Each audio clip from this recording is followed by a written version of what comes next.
Today I'm going to talk about Carbazole Violet in Daniel Smith. It is dioxazine purple, PV23. I don't use Carbazole Violet a lot, but it can be used for a lot. So I'm going to show you, it's a beautiful color. I love purple. I love purple. So I'm going to show you what it looks like on its own. It is gorgeous. I think it's a perfect color on its own for pansies. And we can just do a little pansy here. And I'm just going to do one from my brain.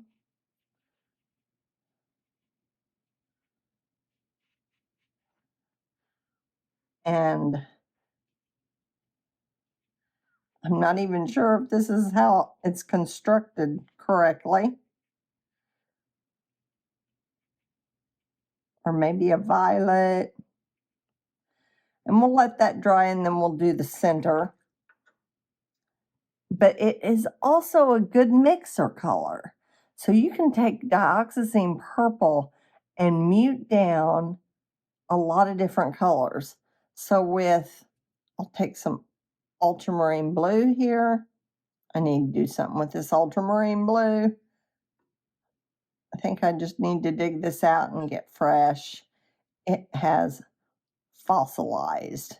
It's been in here in this palette. Let me show you. It's been in this palette for like 5 years maybe. And it lasts a long time, but the heat and stuff it makes it, let me make sure that you can see. It makes it hard. So I'm going to take a little bit of dioxazine violet and add to this ultramarine blue. And look how beautiful that color is. It makes a beautiful navy. And then if you add a little bit more, and then it makes it granulating too. You can get the dioxazine color, but it will be a granulating color.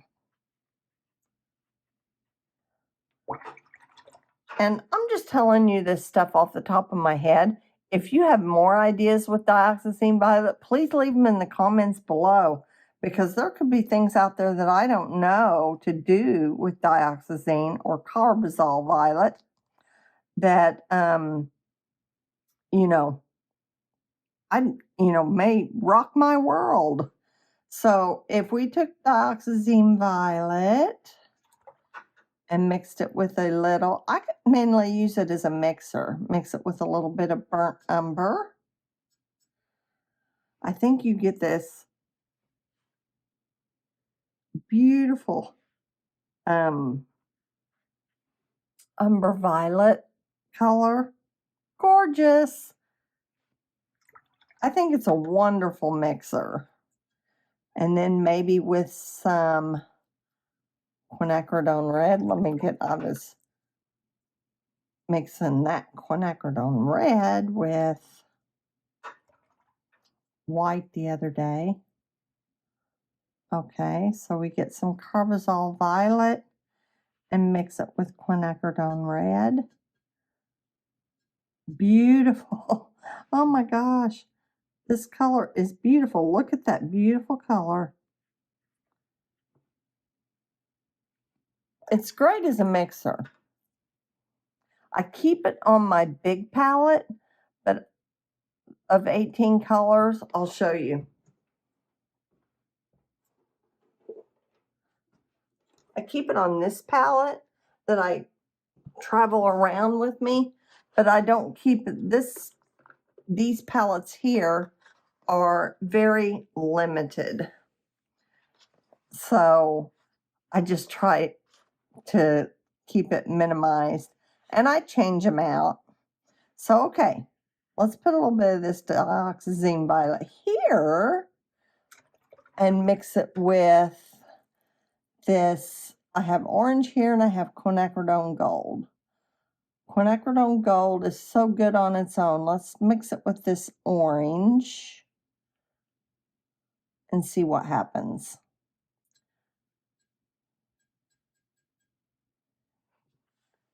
That makes that'd be a good shadow color. Very similar to that. Let's add a little bit more orange and see if we can get it to shift. And it's shifting to brown as expected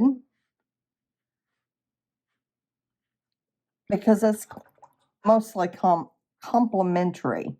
So let's go with this yellow, and yellow is Violet's complementary, so we do expect it to turn brown or gray. Actually, that turns kind of green. Look at that. Let's just use it here. Mostly brown, but if I add a little bit more violet, it would turn more gray,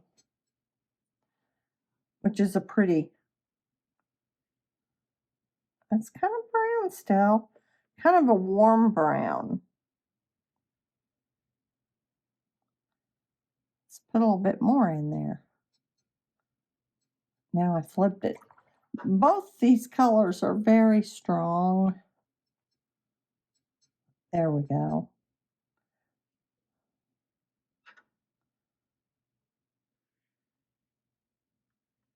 There we go. It's pretty gray. So they will neutralize. So, and neutral colors are not muddy colors, in my opinion. I like neutral colors and muted colors. So, all right, let's try mixing it with something unexpected, like maybe green.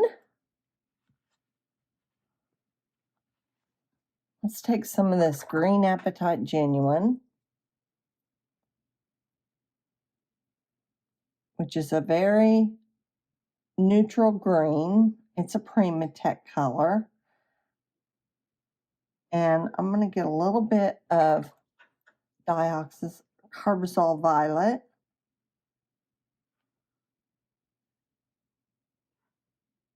And mix it in there. And look how dark green that goes. That is so nice. It's like a perylene green. It's so pretty. This would make good shadow for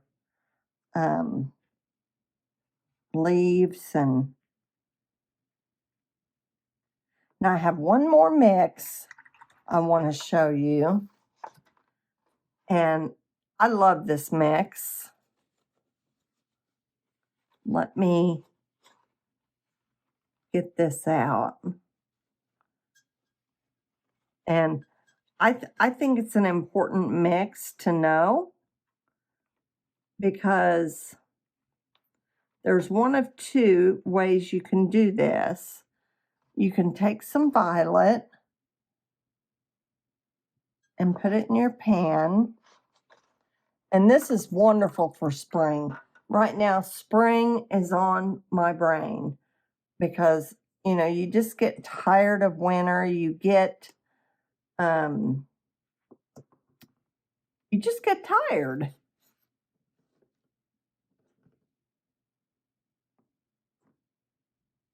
And you're ready for flowers and things like that. So I've got buff titanium, I've got Chinese white, and I had some titanium white. Well, we'll use, let's just use, my desk is a mess. I tell you, you get a video from me, you get the real thing. So I'll just use some gouache. Let's use buff titanium first, because buff titanium has that undertone. It is PW6. However, it is like unbleached. So that beigey color will mute that down just as a yellow would, but it still makes a nice pastel. I think it's beautiful. Look at that. Let's put that in some of this flower, or let's make a little flower. Okay, that's not total. We'll put the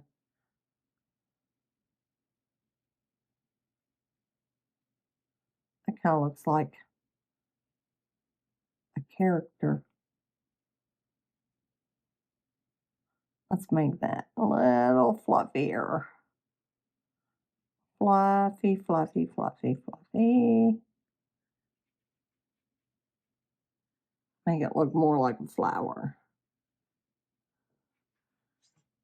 Okay, and if I added a little bit more, it would make it lighter. I gotta order some more buff titanium. And that's pretty too. Look at that. Gosh, I like that. Let's go over here. That's almost like gouache. You know, buff titanium's kind of opaque. So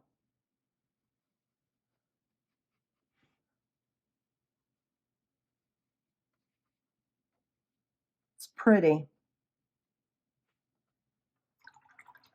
I don't know. Probably ought to look at a reference photo for a pansy because this is not reading as a pansy right now to me.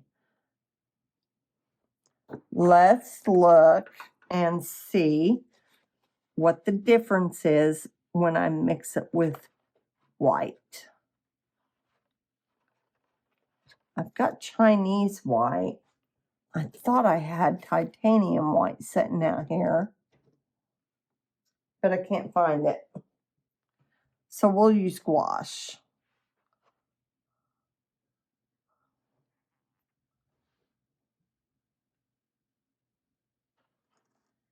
It will read the same.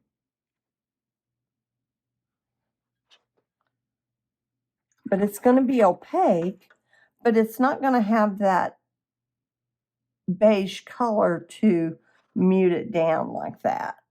So it's going to be a more bright and cheerful pastel. Kind of, you know, I see these colors, I think of springtime, and look at the difference.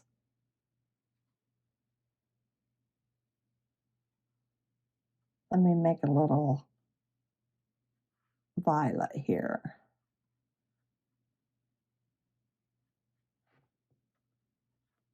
Leaving that little white space in the middle.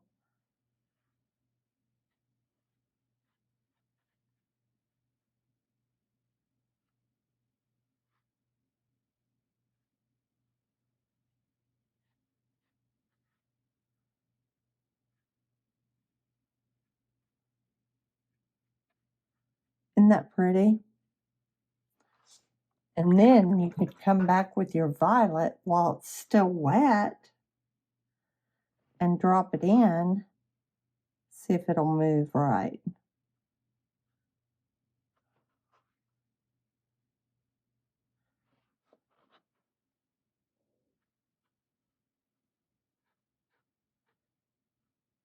And then that's the perfect shadow for that. You know, I like making my watercolors opaque sometimes. And, you know, some people don't. I don't think there's any right or wrong way to do watercolor. I think that if you want to, you can come in over watercolor and do anything you want. I think if you want to come in, if you don't like this, want to come in with gouache on top, then that's fine. You can do that. If you want to come in and bring in ink, that's fine. You can do that. You do what makes you feel good, because this is, you know, this is a journey and this is not a contest. You're doing what makes you feel good, and that one didn't feel good. That one feels good. So I'm going to get some green and bring that down. And I'm thinking that this flower is going to make me feel much better. And I love that mix. I love the white and the Carbazole Violet together. My hands are a little shaky. But shaky hands, that's fine. Watercolor is very forgiving, I think. So let's take some of this Hansa Yellow Medium and drop it in the middle here and get some good complementary color going. Isn't that pretty? If you want to, you can go around it with ink or Posca marker or a more watercolor. Look, that's bleeding into that. I must have touched that. I'm just going to let it go. See what happens. So I hope you like this video, everybody, and I hope you join me in the future. I'll be doing more mixes and more storytelling as we go on. I'll see you on Sunday. Be happy, everyone. Bye.